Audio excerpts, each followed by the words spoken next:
The moment you have all been waiting for, the EWG draft rankings. Yes, guys, they are finally here. This is going to be part one of a 4-part series. We're going to start off with the defenders, move on to midfielders, go into attackers and goalkeepers in a third video. The last video, top 50 draft ranking. It's going to be mixing all these players together, putting them in order and what I think you should be drafting them in. And trust me, there's going to be some interesting picks. A lot higher up or a lot lower down there than you're expecting. Going from last year's data, this is. So, without further ado, let's crack on with the defenders. And where else to start but Trent Alexander-Arnold, followed by Trippier, Van Dijk, Chilwell, and Estupiñán. I mean, Trippier and Trent they sort of speak for themselves. Both amazing on set pieces, open play as well, creating chances. Play for top clubs that will be keeping clean sheets as well. I mean, there's nothing else that you want from a defender. They're the perfect two, really.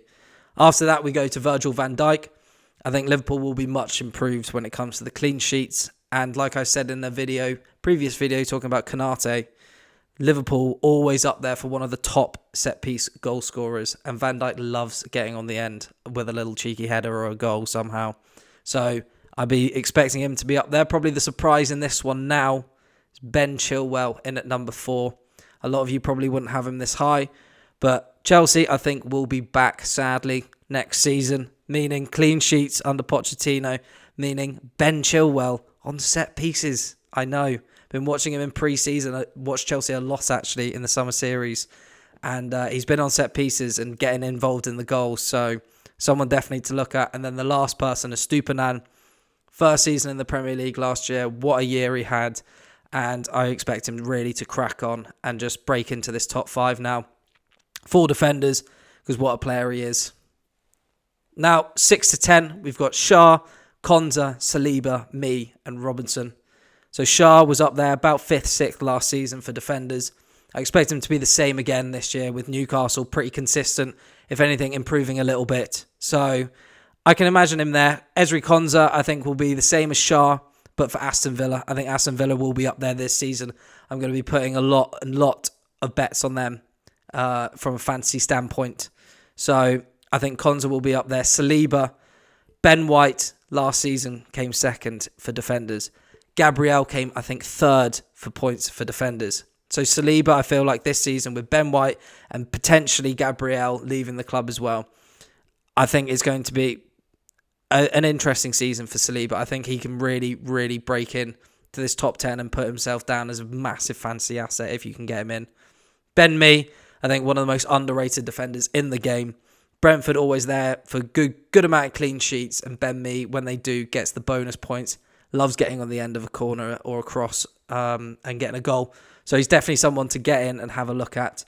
And Robinson, I've already discussed Liverpool and how I think they're going to be much improved this season, and they score from set pieces. Robertson does take set pieces as well. He takes the corners from the left-hand side. So I wouldn't be surprised if he is up there. Again, breaking into the top 10, as I think he deservedly should be. Now, 11 to 15, we've got Shaw, Henry, Botman, Timber and Cash. Luke Shaw, Manchester United asset. I think David De Gea got the Golden Glove last season, 17 clean sheets. Luke Shaw will be the starting left back for them.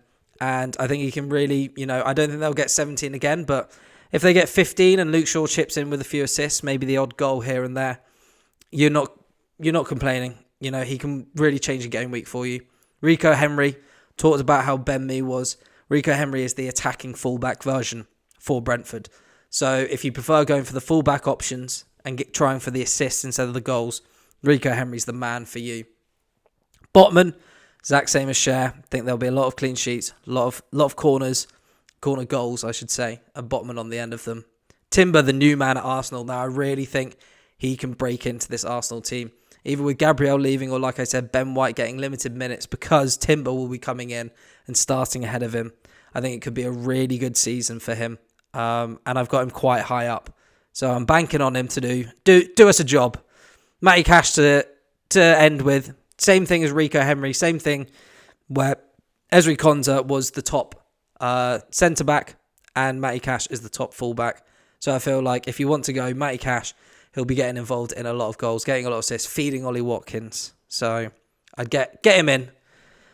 Now we're talking Dan Burn, Zinchenko, Ben White, Konate, Dalot. Dan Burn, again. I mean, I've talked about all these teams. It's the exact same thing. Newcastle, going to be up there for clean sheets.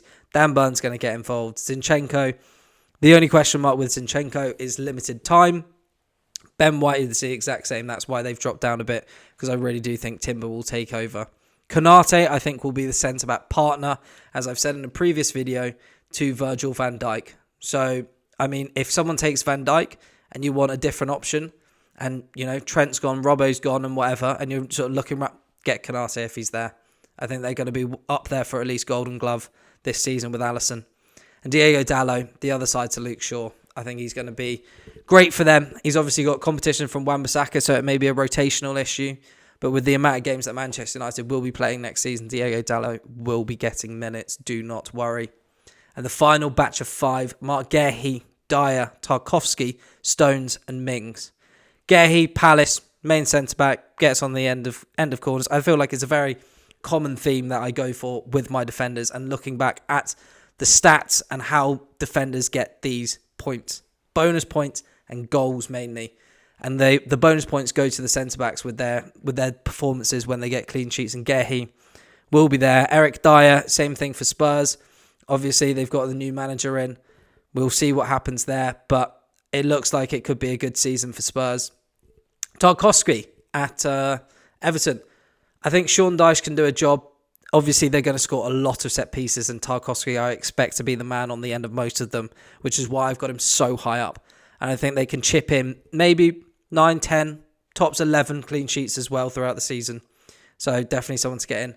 John Stones, and ending with Mings. Now, John Stones, I think I should talk about for a bit here. Why have I only got John Stones, 1, so low down at number 24, and 2, only 1 Manchester City defender in? Now, I had a look at the stats last season, and I think it was John Stones that started the most Premier League games last season, being a defender, 24.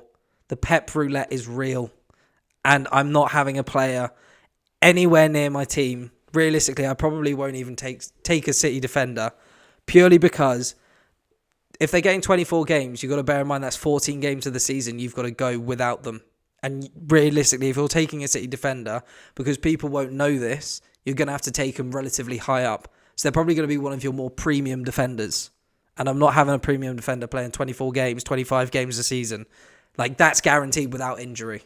So staying away from City defenders. John Stones obviously had an amazing season, playing this new role where he's going into midfield so he can be a bit more involved in the attack. I think he'll get a lot of bonus points, he'll get a lot more assists, and he also chips in with goals from set pieces.